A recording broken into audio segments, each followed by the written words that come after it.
The Encampment investigation and subsequent murder charges have had all eyes, not only of our region, but the province here on Barrie. So joining us now to break down on what goes into such a complex investigation and how it all unfolds is CTV's public safety analyst and former OPP Commissioner Chris Lewis. Great to have you, Chris. Thank you. Good to be here. Let's talk a little bit about how difficult it is to manage an investigation that is multi-jurisdictional like this and covers such a broad area.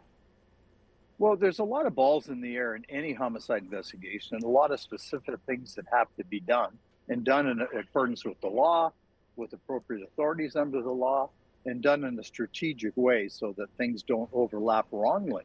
And in this case, it was multi-jurisdictional. There's a number of crime scenes in different communities across Simcoe County and north of there where they had to search, and they had to conduct very deep and complicated searches, and at the same time conduct an investigation, which has a lot of moving parts as well. So bringing all that together in a timely way is never easy, and this is a very complex one for sure. And do you think that's why we've looked at such a long time frame from when the encampment was initially fenced off to when we saw the forensic investigators in there, the arrest, and then now these details that have come to light? Yeah, exactly. It was a long time, but they had to get the encampment cleaned out. They couldn't start digging and doing the things they had to do with people living there. So that was an important part. That made it a little bit more complicated.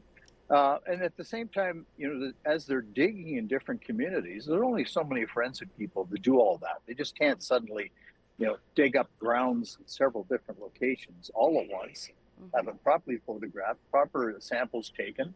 And at the same time, they're dealing with interviews, they're dealing with witnesses, they're dealing with suspects, they're dealing with tips. And all of that coming together is a huge job for any police department. And Barrie would be helped by others, I'm sure, if they needed it. But it's a great department, and they just did things by the book and got them done.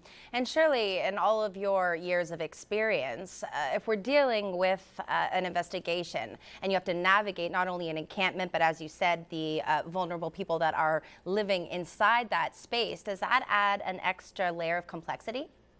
Undoubtedly. The fact that it was in an encampment just changed things right from the beginning, because they had to totally empty that encampment. It would be like saying we're going into an apartment building and all the tenants have to leave and go live somewhere else while we do this. So it was that difficult for them. And of course, it's come together. They found what they were looking for, either there or in other locations. So how do you knock success in terms of investigative strategy? The other bizarre piece of this puzzle is the time frame. So Barrie police have come out with this basic news release, but they're saying that we're going to wait roughly another 2 weeks before they provide any further context. What are your thoughts around that? Any reason why you might see that happening? Well, number one, anything the Barrie police say to the public through the media is subject to being scrutinized into trial at a later time. So they're going to be very careful how they operate that way. They're probably still doing different investigative things. Who knows if there's not more people involved in this at that point, or at this point.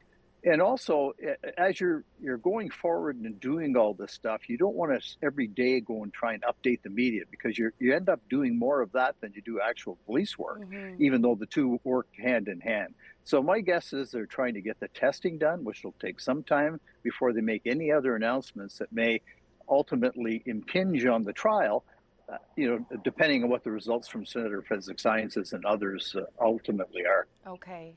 Thanks for joining us here on the program, Chris. Anytime. Thanks for having me, Sarah. We have been speaking to CTV's public safety analyst and the former OPP Commissioner, Chris Lewis. Now, a reminder that we have created a special page on our website where you can follow along with the latest developments on this case and the encampment cleanup as it unfolds. ctvnews.ca/Barrie.